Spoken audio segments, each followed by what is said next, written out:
Private రంగాన్ని ఆహ్వానించడంతో ప్రపంచ defence హబ్గా మారుతోంది భారత్.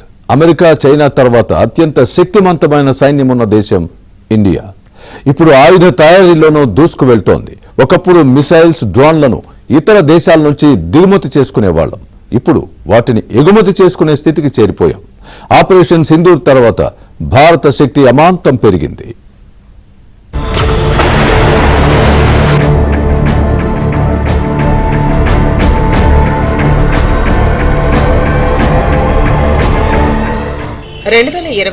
భారత డిఫెన్స్ రంగంలో కీలక మైలురాయిలుగా చెప్పుకోవచ్చు. క్లిష్ట సమయంలో మన సైన్యం సమర్థతను చూపింది. అమెరికా, చైనా తర్వాత ప్రపంచంలోనే మూడో శక్తివంతమైన డిఫెన్స్ పవర్ గా ఆవిర్భవించింది భారత్. ఆపరేషన్ సింధూర్ తర్వాత దేశీయంగా తయారైన ఆయుధాల సత్తా ప్రపంచానికి తెలిసింది. ఇండియా డిఫెన్స్ బడ్జెట్ ను 20 నుంచి 25% పెంచే ఛాన్స్ ఉంది. గతంలో మనం ఆయుధాలు, క్షిపణులను దిగుమతి చేసుకునేవాళ్లం. ఇప్పుడు ఎగుమతి చేసే స్థాయికి చేరు. 2026లో మన డిఫెన్స్ ఎక్స్పోర్ట్స్ 30,000 కోట్ల రూపాయలు ఉంటాయని అంచనా. 2029 నాటికి దీన్ని 50,000 కోట్లకు పెంచే అవకాశం ఉంది.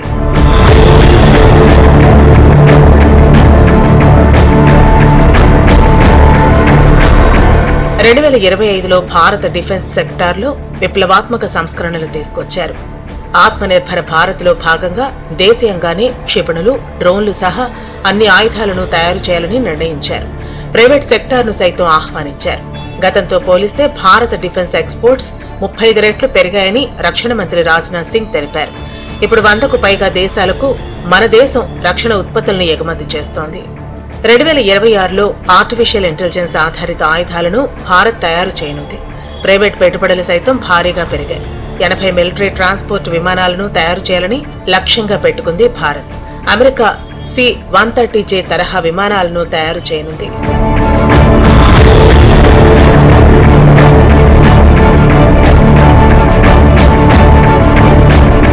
రక్షణ రంగ ఉత్పత్తుల తయారీపై 2026లో 1,80,000 కోట్ల రూపాయల పెట్టుబడి పెట్టాలని అదానీ గ్రూప్ భావిస్తోంది.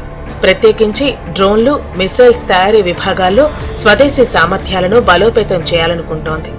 రక్షణ రంగ సంబంధిత సెన్సర్లు, ఎలక్ట్రానిక్స్, ఏఏ ఆధారిత కార్యకలాపాలు, ఆయుధ వ్యవస్థల నిర్వహణ, మరమ్మతులు, పునరుద్ధరణ, శిక్షణ, మౌలిక వస్తుల కల్పనపై పెట్టుబడులు పెట్టనుంది. వాయుసేన, నౌకాదళం, ఆర్మీలు వినియోగించే మానవరహిత ఆయుధ వ్యవస్థల్లో సెన్సర్లు, సాఫ్ట్వేర్, భద్రతా నెట్వర్క్లను వినియోగిస్తూ ఉంటారు. వీటితో ముడిపడిన సేవలపైన ఇక తమ ఫోకస్ ఉంటుందని అదానీ గ్రూప్ పేర్కొంది.